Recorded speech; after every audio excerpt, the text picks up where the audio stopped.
최근에 몽골 단기 선교팀과 함께 몽골을 다녀왔어요. 이번에 선교팀은 최고의 팀이었던 것 같아요. 우리 안성종 담임 목사님이 직접 참여하시고 정말 사랑으로 일일이 목회자들을 만나시고 또 격려하시고, 또 이효리 목사님은 청년들 다 케어하면서 얼마나 이렇게 원팀이 되었는지, 그리고 센텀교회하고 그리고 한가족교회, 그리고 문창환 선교사님, 정기현 선교사님이 새로 개척한 은샘교회, 이렇게 4개 교회지만은 주님 안에서 한 몸인 것을 깊이 느끼게 되었어요. 또 목사님께서 오실 때, 지도자를 만날 때 여러분들이 헌금하신 헌금을 전달해 주니까 목회자들이 더 기뻤겠죠, 그죠? 예, 여러분 사랑의 헌금 참으로 감사합니다. 이번에 몽골을 방문했을 때 몽골은 큰 상실감에 빠져 있는 것을 느꼈습니다. 왜냐하면 2017년까지 거의 10여 년 동안 IMF가 있었습니다. IMF를 졸업하자마자 코로나 위기가 시작이 되었습니다. 그래서 러시아와 중국에 또다시금 정치적, 경제적으로 의존할 수밖에 없는 상황이었습니다. 또한 기독교 인구가 최근에 50%나 급감하는 상황에 있었습니다. 선교사님들이 그동안 열심히 사역해서 많은 교회들이 성장했지만 현지인 리더십으로 이양하는 데 많은 어려움이 있었어요. 그리고 한국발, 중요한 것은 한국발입니다. 한국발 이단이 쫙 퍼져 있어요. 많은 사람들의 영적인 영혼들을 훔치고 있어요. 기독교 인구가 50% 준 이유가 이단 쪽으로 50%가 넘어간 거예요. 불교의 영향력도 있어요. 물질 우선주의적인 그런 것도 있습니다. 이 많은 어려움 가운데서 그들에게 격려가 필요했고, 이번에 목사님께서 일일이 다 목사님들 만났고요, 그리고 태권도 선교사들 만났고 손을 잡아주시고 다 그 상황을 들으시고, 그리고 그들을 위해서 기도해 줬습니다. 얼마나 큰 위로가 됐는지 모릅니다. 오늘 말씀을 보게 되면 남유다가 많은 어려움 가운데 있었습니다. 특히 영적인 상실감 속에 있었습니다. 요시야 왕, 참으로 하나님 앞에서 선한 왕이었는데 요시야 왕이 죽은 이후에 여호야김 왕이 율법책을 불태웠습니다. 백성들을 압박했습니다. 그리고 사회 전반에 정의가 사라졌어요. 법을 공정하게 집행하지 않았고 지도층들은 백성들의 고통을 외면했습니다. 그런 상황에 바벨론은 아시리아를 삼키고 애굽을 삼키고 이제 남유다를 삼키려고 기회를 엿보고 있었습니다. 그 당시 하박국은 성전에서 노래하는 찬양 지휘자입니다. 지금 일어나고 있는 일들을 봅니다. 그리고 앞으로 일어날 일들을 하나님께로부터 듣습니다. 그는 큰 상실감에 빠지게 됩니다. 우리는 수많은 상실을 경험하면서 살죠. 그 답을 얻지 못해서 괴로워해요. 여러분, 그 상실의 순간에 하나님께 질문하신 적이 있으세요? 어떤 사람들은 자신의 문제를 하나님께 질문하는 것을 죄라고 여기는 사람이 있습니다. 그러나 오늘 성경을 보게 되면 하나님께서 하박국의 질문을 정죄하지 않으세요. 상실 속에서 낱낱이 질문하고 또 질문하는 것을 받아주시고, 이 어려운 상실의 순간을 하나님께서는 부르심의 은혜의 순간으로 변화시키십니다. 할렐루야. 상실의 순간은 무엇을 위한 하나님의 부르심인가요? 읽어보겠습니다. 첫째, 상실의 순간에 우리가 중보 기도자로 살라는 부르심이다.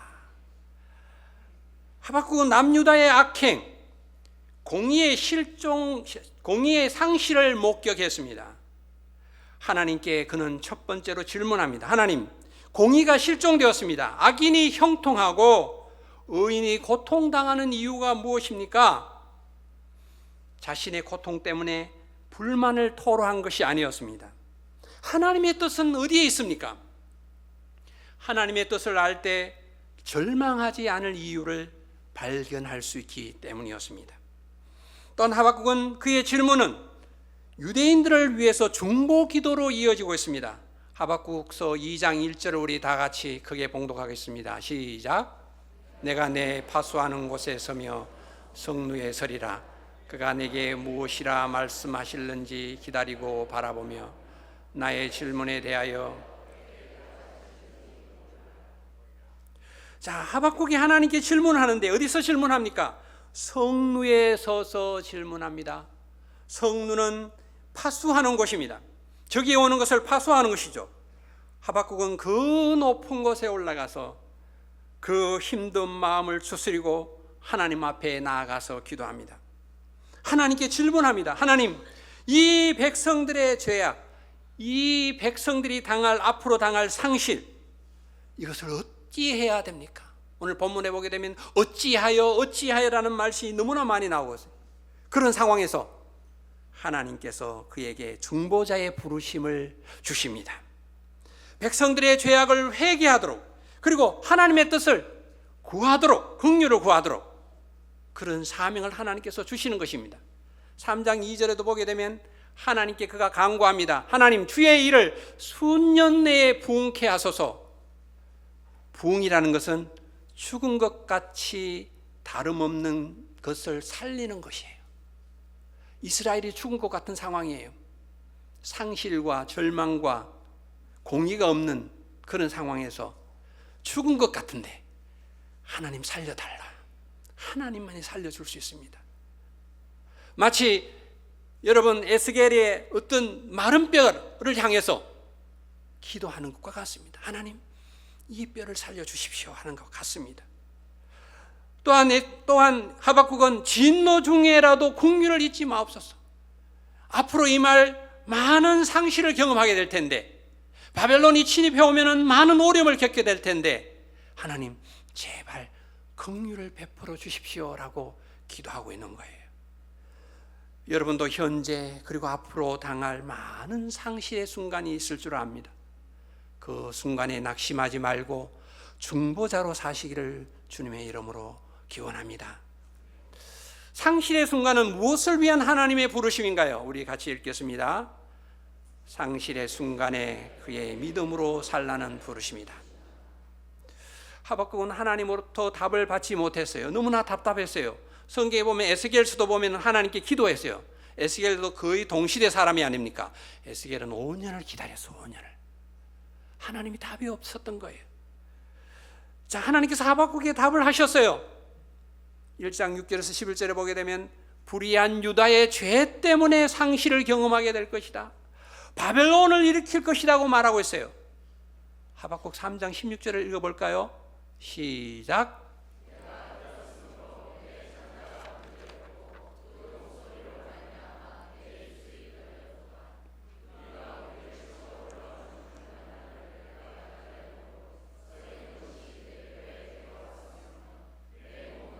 처소에서 떨리는 하박국은 앞으로 바벨론이 유다를 치러 올 것이고, 그리고 그 일로 인해서 큰 상실을 입을 것을 하나님으로부터 듣게 됩니다.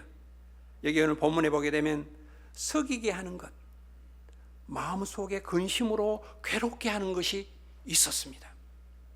그래서 그것이 창자를 떨리게 하는 극심한 고통을 느끼게 했습니다. 여러분, 유대인들은 고통이 심할 때 창자가 끊어지는 고통이라고 말하고 있어요. 창자의 영혼과 감정이 깃들였다고 표현하는 성경이 굉장히 많습니다. 너무나 고통스러운 거예요. 바벨론은 앞으로 유다를 공격할 것입니다. 그런데 제일 먼저 공격하는 대상이 성전입니다. 왜 그럴까요? 성전은 이스라엘의 영적인 상징이었어요. 힘이었어요. 성전이 불타버리면 이스라엘의 힘은 없어지는 거예요. 그리고 다윗 왕조의 상징인 예루살렘을 불태우는 것이었습니다. 하나님께로 받았던 약속이 있는 다윗 왕조, 다윗의 약속, 영원할 것이라는 하나님의 약속, 그것이 현장에서 불타는 것을 이스라엘이 보게 될 것이라는 것입니다.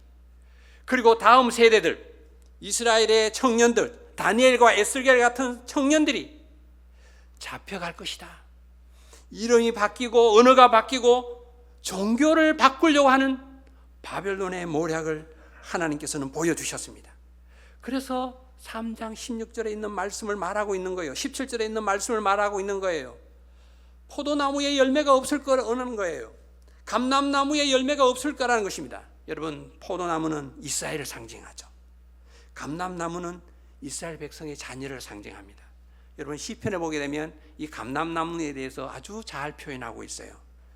여러분, 감람나무는 그 역사를 보게 되면은요, 보통 한 7년 정도 되면 첫 열매를 맺어요. 그리고 한 14년 되면은 먹을 수 있는 열매가 맺히고 35년이 되면 아주 맛있는 열매가 맺힙니다. 그리고 1000년 동안 그 감람나무는 열매를 맺힙니다. 아주 큰 나무죠. 그런데 그 감람나무의 새싹이 난 모습을 식탁에 둘러앉은 아이들로 묘사하고 있어요. 자, 그런데 오늘 감람나무 열매가 없다는 것을 오늘 하박국이 말하면서 무엇을 보았을까요? 우리 자녀들이 아직 열매도 맺지 못하고 꽃도 피지 못한 상황에서 바벨론의 포로로 잡혀가게 될 것을 생각할 때 얼마나 큰 상실감에 빠지게 되었을까요? 너무나 힘든 그러한 마음을 가지게 될 것입니다. 또한 신앙적으로 오늘 상실감을 느끼게 되었을 것입니다. 여러분, 감람나무는 예배를 드릴 때 너무나 중요한 것이에요. 관유를 만드는 것이죠. 자, 포도주도 마찬가지입니다. 제사를 드릴 때 너무나 필요합니다. 결혼식에도 필요합니다. 감람류는 제사장, 왕, 선지자를 기름 부을 때도 필요합니다. 그러나 이 모든 열매가 없을 때 어떻게 됩니까? 제사를 드릴 수 없습니다. 예배를 드릴 수 없습니다. 하나님께 나아갈 수 없습니다. 얼마나 큰 상실일까요?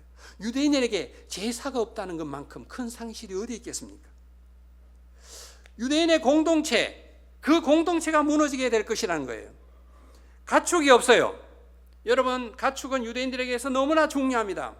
아브라함 때 그 유목민족이 그 생활을 했었죠. 가나안에 입성하면서 농사를 짓게 됩니다. 그러나 유대인들은 늘 유목 생활에 대해서 그리워하였습니다. 나그네가 오면은 또 영접을 합니다. 자기가 어려울 때 도움을 줍니다. 보통 유목민족들이 습관이 있는데 나그네가 오게 되면은 3일간 불평하지 않고 대접을 해요. 그 3일이 지나면은 눈치를 줍니다. 그런데 굉장히 따뜻하게 가족처럼 영접해요. 그런데 이 가족 집단의 유목 생활이 가축이 없으면서 어떻게 됩니까? 무너지게 되는 거예요. 그뿐만 아니라 식물이 없잖아요. 여러분, 이것을 에스겔서에 아주 잘 묘사하고 있어요. 앞으로 기근이 있을 것이다. 기근이 얼마간 있느냐? 390일 동안 있을 것이라고 하나님은 분명히 에스겔을 통해서 예언합니다.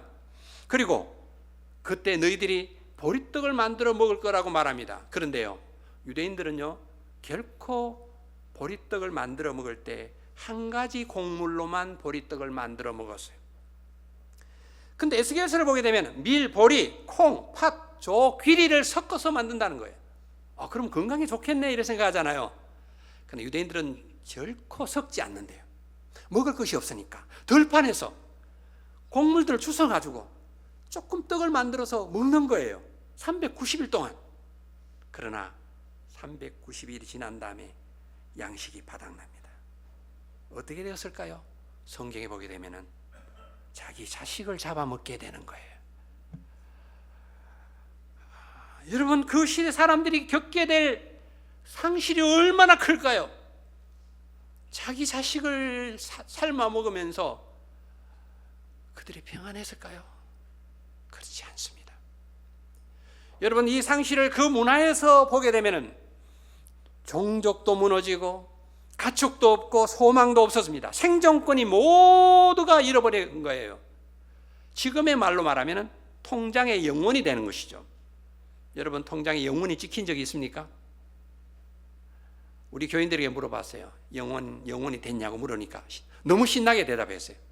목사님, 매달 통장에 영혼입니다. 월급날 하루 좋아요. 2주 생활의 어려움을 말하고 있습니다. 얼마 전에 한 자매가 우크라이나 사매인데 어머니가 돌아가셔서 고향에 갔습니다. 지금 돌아왔어요. 그런데 문자를 보내왔는데 그 마음이 무너지는 것 같아요. 어머니가 돌아가실 때도 그 자리에 없었고 돌아가신 다음에 그 마음에 갖게 되는 상실감. 목사님 어떻게 해야 됩니까? 이 마음을 어떻게 해야 될지 모르겠습니다. 내 마음이 어디로 가고 있는지 모르겠습니다. 여러분, 유대인들이 그랬다는 거예요. 하박국이 그렇게 어려운 상황에서 그래서 두 번째 질문을 하나님께 합니다. 하나님, 바벨론을 통해서 어떻게 우리를 심판할 수 있습니까? 유대인들이 죄 지은 것은 이해가 됩니다. 이 우상을 섬겼습니다. 그리고 몰렉에게 자녀를 불태워 죽인 사람도 있습니다. 그리고 70번이나 안식일을 빠뜨렸습니다. 그런데 바벨론은 더 불의하지 않습니까?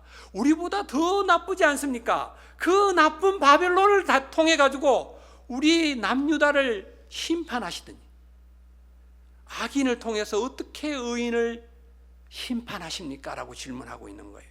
여러분, 이런 질문은 우리의 질문이 아닙니까? 그죠? 하나님, 왜 내가 이런 고통을 당합니까? 내가 무슨 잘못을 했습니까?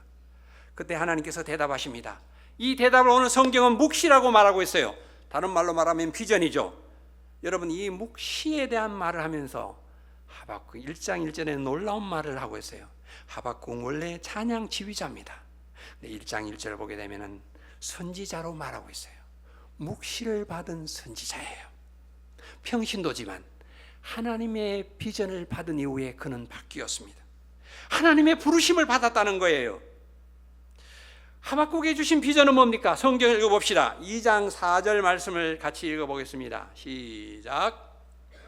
그의 마음은 교만하며 그 속에서 정직하지 못하나 의인은 그의 믿음으로 말미암아 살리라. 의인은 그의 믿음으로 말미암아 살리라. 여러분, 갈대아인의 심판에 대해서 먼저 비전을 보여주고 있습니다. 여러분, 그 당시 갈대아, 바벨론은 가장 큰 도시였습니다. 성 두께가 26m였어요. 성 둘레가 18km가 되었습니다. 그 성이 하루아침에 무너지게 된다는 것입니다. 그 이유는 뭡니까? 마음이 교만해서 그렇습니다. 여기서 교만의 뜻은 뭐예요? 풍선처럼 부풀어 오르는 거예요. 여러분, 풍선 터뜨리기 게임 아시죠? 풍선을 막 불다가 불면서 언제 터질지 모르니까 겁이 나죠, 그죠? 그래서 어느 순간에 펑 터지면 자기도 놀라고 옆에 사람도 놀라고 다 놀랍니다. 그죠? 바벨론은요, 하나님이 서시는 몽둥이였어요. 그런데 큰 성 바벨론이라고 말하는 것을 너무나 좋아했습니다. 바벨론의 왕들은요, 자신을 신으로 숭배하게 했어요. 그리고 하늘 땅 온 천지에 있는 모양을 우상을 만드는 제단으로 만들었어요. 1000개나 되는 우상을 만들었습니다. 그리고 주변 나라에서 빼앗은 많은 착취물을 가지고 사치를 누렸습니다. 여러분, 풍선이 점점 커지고 있어요. 다니엘서 5장에 보게 되면 드디어 풍선이 펑! 안 놀라시네요. 펑 터지는 그런 일들이, 결정적인 일이 일어납니다. 벨살살 왕이죠. 이스라엘의 성전 그릇으로 연회를 베풀었어요. 그런데 성전에 그 벽에 손가락 글씨가 나타났습니다. 하나님의 글씨죠. 아무도 해석을 못해요. 다니엘이 그 글씨를 해석합니다. 그리고 설명을 합니다. 당신의 아버지 느부갓네살이 과거에 교만하였을 때 하나님께서 그 왕위를 빼앗고 7년 동안 짐승처럼 들의 풀을 먹고 하늘에 이슬을 맞고 그 손이 새의 발톱처럼 되었다. 그런데 그 교만을 하나님 앞에 회개하고 하나님을 찬양했더니만 하나님께서 그의 왕권을 회복시켜 주셨다. 당신은 그 아버지의 모든 것을 알면서도 교만하여 하나님의 성전의 그릇을 사용하여 술을 먹고 하나님께 영광을 돌리지 않았다. 오늘 하나님께서는 바벨론을 심판하시기로 결정하셨다. 그날 어떻게 됐을까요? 바사, 페르시아가 바벨론 성으로 가는 물길을 막았습니다. 다른 데로 돌렸습니다. 역사를 보게 되면 성이 함락되었어요. 순식간에 함락되었어요. 벨살살은 죽임을 당했습니다. 교만이 이처럼 무서운 거예요. 하나님께서 보여주시는 첫 번째 비전은 교만인 거예요. 그래서 하나님 앞에 악을 행하는 교만한 바벨론의 심판을 선포하도록 하나님께서 요청하신 거예요. 또한 하나님이 보여주신 비전 두 번째는 뭡니까? 오직 의인은 그의 믿음으로 말미암아 살리라. 여기 살리라는 말은 구원받는다라는 말보다는 살아간다라는 말이에요. 또한 그의라는 말은 또 의미가 굉장히 중요해요. 의로운이라는 말이에요. 의로운 믿음으로 말미암아 산다라는 거예요. 그래서 여러분, 사도 바울이요, 믿음으로 의롭게 된다는 말을 이 말씀에서 따와서 했어요. 왜냐하면 여기 본문은 믿음과 의를 동일시한 거예요. 자, 바울은 이 말씀을 통해서 믿음으로 의롭게 된다. 여러분, 놀라운 역사가 일어났지 않습니까? 사도 바울은 로마서와 갈라디아서를 통해서 복음의 진리를 명확하게 설명했습니다. 마틴 루터는 부패한 중세교회에 이 말씀으로 종교개혁의 빛을 밝혔습니다. 여러분, 이 말씀이 우리에게도 놀라운 비전의 말씀이 될 줄로 믿습니다. 이 말씀을 통해서 하나님의 놀라운 부르심의 역사가 우리에게 있기를 바랍니다. 저희들도 하나님께서 주시는 그 상실의 경험을 통해서 부르심의 경험을 한 적이 있습니다. 저희들이 이번에 몽골 선교팀과 함께 사범대를 방문했어요. 저는 사범대에 가는 것이 좀 부끄러웠습니다. 제가 전에 몽골어를 배웠고 거기서 많은 몽골 사람들을 만났지만은 제가 공부했던 곳을 방문하는 것이 조금 부끄러웠어요. 안성조 목사님께서는 꼭 가야 된다고 권유를 하셨어요. 그래서 영안팀과 같이 갔습니다. 방학이니까 아무도 없었죠. 빈 강의실 앞에서 찬양을 하고 기도를 했습니다. 얼마나 좋았어요. 그리고 20년 전에 그곳에서 공부했던, 그리고 학생 대미, 학생 간절이가, 이분은 지금 목사님이 되었습니다. 그리고 학생 모기, 날아다니는 모기가 아니에요. 모기 집사님, 그분들을 그곳에서 만났거든요. 자, 그들에게 복음을 전할 때 저는 그때 몽골어가 능숙하지 않고 서툴러서 제가 겪었던 경험들을 간증했습니다. 특히 제가 겪었던 상실의 경험과 하나님의 은혜를 나누었습니다. 저희들이 선교사로 가기 전에 교구사역, 영안교회에서 교구사역과 청년부 사역을 했습니다. 저희들에게 참 유익이 되었고 많이 성장할 수 있는 기회가 되었습니다. 그런데 1년 동안 선교사로 나가기 바로 전 해에 저희 교구에서 중진들이 5분이나 중병으로 돌아가셨습니다. 그리고 저희 가정에 살아가는 막내는 저희 아버지가 70에 낳은 50에 낳은 50에 낳은 막내였어요. 그런데 집을 나갔습니다.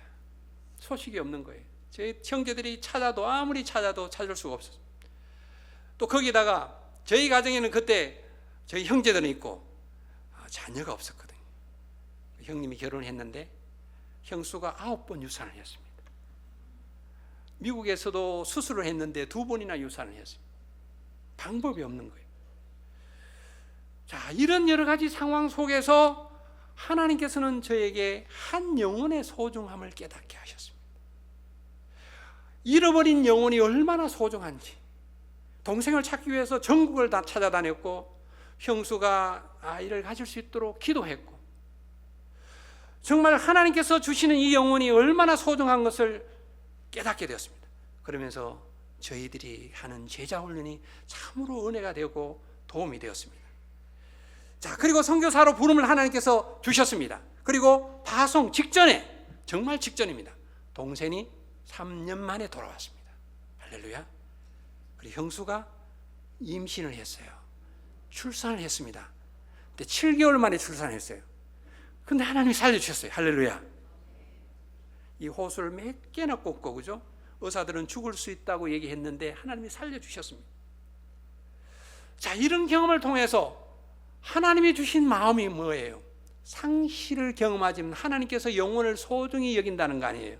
그 간증을 했습니다. 여러분, 제가 몽골 말을 잘 못하니까 손짓발짓, 그죠?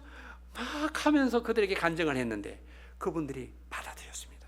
제가 간증을 하고 나서 교회 오겠느냐고, 성경을 공부하겠느냐고, 예수님에 대해서 알고 싶으냐고, 알고 싶다고. 여러분, 그분들이 나중에 목사님이 된 거예요. 아멘. 자, 우리가 경험하는 상실을 통해서는 하나님께서 그 상실을 통해서 부르신다는 사실입니다. 영혼 구원을 위해서 우리를 불러주신다는 거예요. 자, 그러면 그의 믿음으로 살라라는 이 부르심은 구체적으로 어떻게 살라라는 말인가요? 오늘 본문은 여기에 대해서 아주 구체적으로 잘 설명을 하고 있습니다. 비전을 크게 선포하면서 살라는 거예요. 여러분 2장 2절 3절에 보게 되면 이 비전을 판에 크게 서서 달려가면서 읽으라고 말하고 있어요. 여러분, 지금처럼 책도 없습니다. 스피커도 없습니다. 어떻게 했을까요? 크게 쓰는 거예요. 그리고 사람들에게 어떻게 합니까? 달려가면서 보여주는 거예요. 그것을 보면서 사람들이 어떻게 해요? 아, 하나님의 비전은 믿음으로 사는 것이구나. 우리가 상실이 있고 고난이 있지만은 실망하지 말자. 믿음으로 살자. 그렇게 하나님께서는 그 비전을 선포하게 하였습니다. 이번에 저희들은 목사님과 함께 사역자들을 만나면서 특히 대매 목사님이 하는 간증에 참 은혜가 되었어요. 대매 목사님이 13년 전에 저희들이 사역을 이양했죠. 참 열심히 사역을 했습니다. 근데 1년이 지나니까 설교할 거리가 없어요. 메말라 버렸어요. 너무나 힘들었다는 거예요. 그래서 박정은 원로 목사님이 쓴 갈라디아서 강해 설교 복음에 대해서 다시 공부했다는 거예요. 그리고 믿음에 대해서 다시 공부했어요. 그리고 그 믿음의 선포를 하게 되었습니다. 설교를 그 믿음의 선포에 대해서 설교를 했습니다. 그 설교가 은혜가 넘쳤습니다. 그 은혜가 넘쳤다는 것은 교인들이 그렇게 얘기했다는 거예요. 네. 자, 그 교회가 변화되기 시작했다는 거예요. 여러분, 그렇습니다. 우리가 하나님의 말씀, 믿음으로 산다는 이 말씀을 다른 사람에게 선포할 때 우리도 변화되고 다른 사람도 변화될 줄로 믿습니다.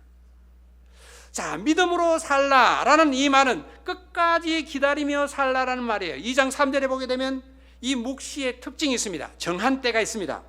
속히 옵니다. 거짓되지 않습니다. 그리고 비록 더딜지라도 그것은 반드시 이루어지게 됩니다. 그렇기 때문에 지체치 않고 정령 응한다 라는 말씀을 하고 있습니다. 여러분, 이 말씀을 영어로 보게 되면 예수님이 오신다라는 말로 말하고 있어요. 여러분, 하박국서는 3장 아주 짧은 말씀이지만은 이 말씀 속에 예수님이 오실 것에 대해서 2번이나 말씀하고 있어요. 예수님의 구속 사역으로 말미암아 우리가 믿음을 가질 수 있고 예수님의 구속 사역으로 말미암아 우리가 산다는 것이, 할렐루야. 이 말씀을 하나님께서는 아주 구체적으로 그림을 그리듯이 아주 우리들에게 명료하게 또한 설명을 합니다. 여러분 2장 14절을 보겠습니다. 같이 읽어보겠습니다. 시작.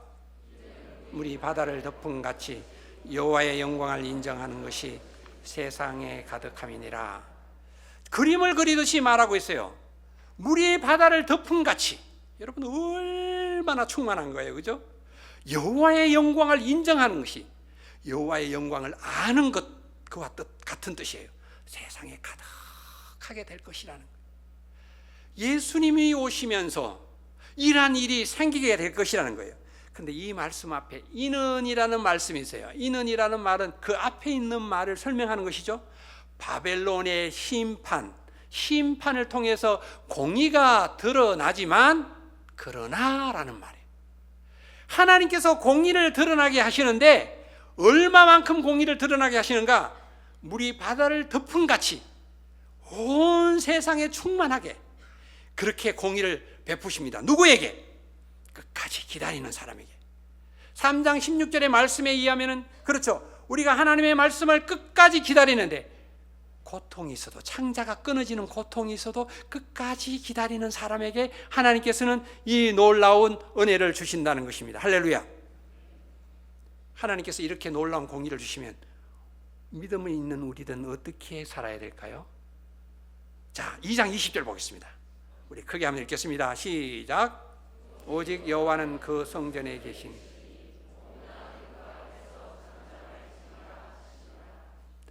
자, 하나님의 통치하심이에요. 하나님의 통치하심이 온 땅에 임하게 될 때에 우리가 잠잠하게 순종해야 된다는 것입니다. 여러분, 하박국서는 많은 사람들이, 학자들이 말하기를 물음표로 시작을 했다가 느낌표로 마친다고 말합니다. 우리에게 많은 질문들이요, 하나님의 다스리심, 하나님의 통치하심을 경험할 때, 기다리고 기다리다가 하나님의 통치하심을 경험하게 되면 그 모든 것이 감사와 찬양으로 바뀌게 된다는 거예요. 그래서 여러분, 하박국서 말씀 보게 되면 1장, 2장, 3장은 다르게 형성이 되고 있어요. 1장은 질문, 2장은 하나님에 대한 비전, 3장은 찬양이에요. 찬양. 감사와 찬양을 올립니다. 하박국이 왜 감사와 찬양을 올릴까요? 하나님이 주신 비전을 경험했기 때문에. 할렐루야. 하나님이 온 세상을 다스리고 온 세상에 충만한 하나님의 영광을 경험하게 되기 때문에 그의 마음은 회복되기 시작합니다. 상실의 순간은 무엇을 위한 하나님의 부르심인가요? 크게 읽어봅시다. 셋째, 상실의 순간에 하나님과의 친밀함으로 살라는 부르심이다. 성경 말씀을 봅니다. 3장 17절에서 19절 한번 읽어봅시다. 자, 크게 시작.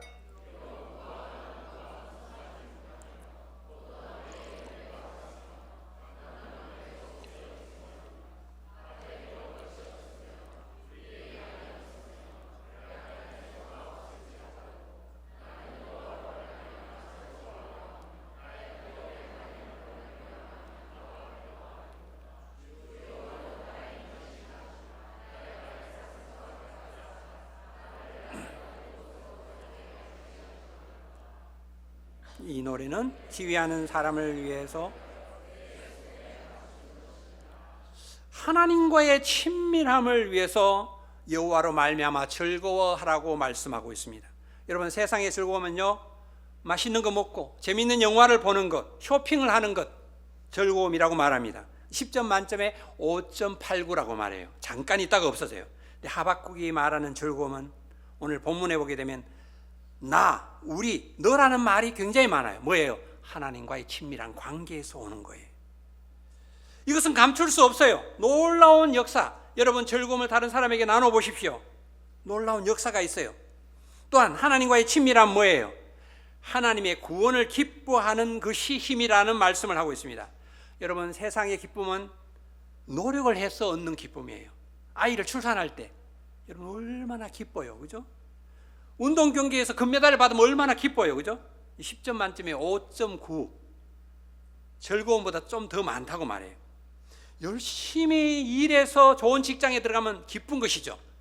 근데 오늘 말씀은 하나님이 주신 구원으로 말미암아 즐거움을 얻게 된다는 것입니다. 힘을 얻게 된다는 것이에요. 사람들은요, 요즘 활력, 힘을 얻기 위해서 불멍, 물멍, 숨멍, 바다멍, 여러분 많이 들어보셨죠? 근데 좀 더 나가서 비멍, 비 오는 거 보는 거예요. 달멍, 거울멍, 그리고 또 뭐가 있는지 아세요? 향멍, 향을 피워서. 어떻게 힘을 좀 찾기 위해서 그렇게 노력하시죠? 노력하죠. 성경은 하나님의 구원이에요. 하나님이 주시는 구원은요, 사슴이 높은 곳을 다닐 수 있는 그런 거예요. 여러분, 사슴은 발굽이 있어요. 그래서 높은 산을 자유롭게 오르내릴 수 있습니다. 높은 곳은 뭐예요? 시련입니다. 시련이 있지만 하나님께서는요, 우리에게 안전하게 할 수 있는, 그것을 이길 수 있는 능력을 주실 줄 믿습니다. 할렐루야. 또한 이 능력을요, 오늘 본문에 보게 되면 여호와는 나의 힘이라는 말을 했죠. 이 말은 시편 18편에 있는 그 문장 구조를 따온 거예요. 다윗이 하나님을 나의 바위다, 나의 요새다, 산성이다, 나를 건지시는 분이다 라고 말하고 있죠. 하나님의 구원을 찬양하는 거예요. 여러분, 하나님의 이 구원은요, 이스라엘 백성들이 바벨론 포로에서 귀환할 때 고백하는 고백 속에 나와요. 이사야가 150년 전에 예언했죠. 여호와를 앙망하는 자는 새 힘을 얻으리니 독수리의 날개 치며 올라감 같을 것이요. 하나님이 주시는 힘입니다. 여러분, 이 힘을 받으시기 바랍니다. 느헤미야도 여호와를 기뻐하는 것이 너희의 힘이라라고 말했습니다. 여러분, 하박국처럼 우리도 상실을 경험합니다. 하나님께 질문합니다. 여러분, 그때 하나님 앞에 중보기도자로 부르심을 받은 여러분이 되시길 바랍니다. 믿음으로 살겠다는 그러한 부르심을 받는 여러분이 되시길 바랍니다.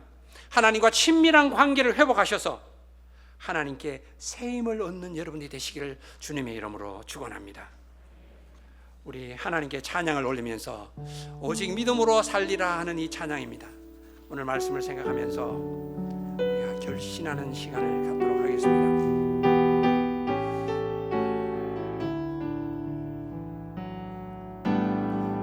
세상 흔들리고 사람들은 변하여도 나는 주를 섬기리. 주님의 사랑은 영원히 변하지 않네. 나는 주를 신뢰. 믿음 흔들리고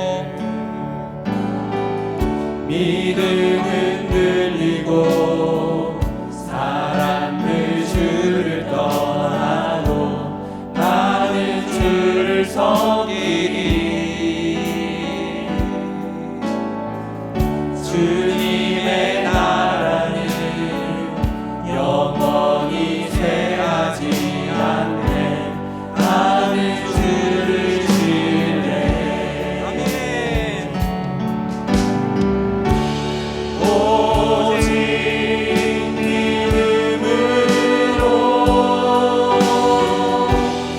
믿음으로 내가 살리라. 오직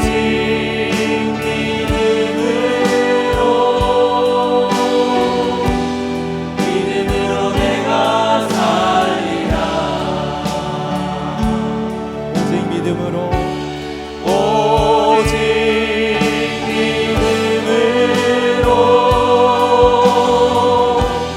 믿음으로 내가 살리라.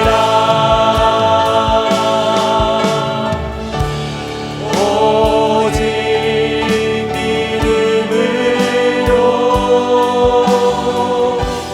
믿음으로 내가 살리라. 오직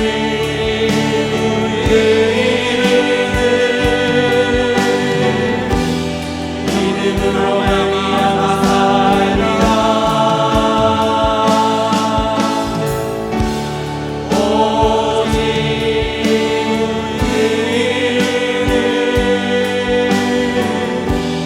믿음으로 말미암아 살리라.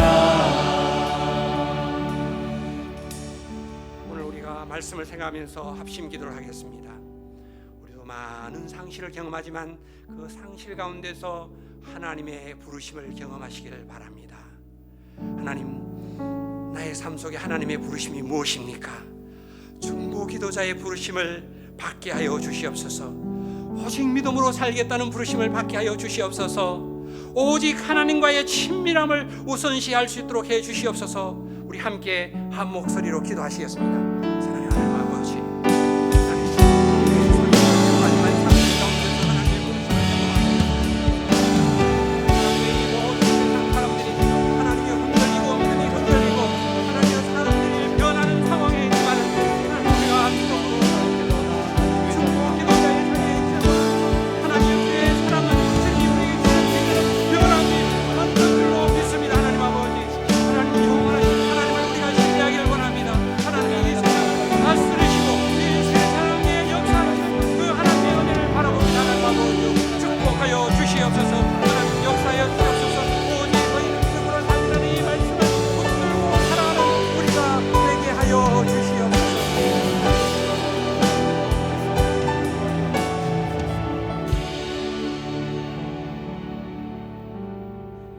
이제는 성부, 성자, 성령의 부르심의 은혜가 오직 의인은 믿음으로 말미암아 살리라고 고백하는, 그리고 이 부르심에 따라서 살기를 원하는 모든 영한 성도들 머리 위에 지금부터 영원토록 함께 하시기를 주님의 이름으로 축원합니다.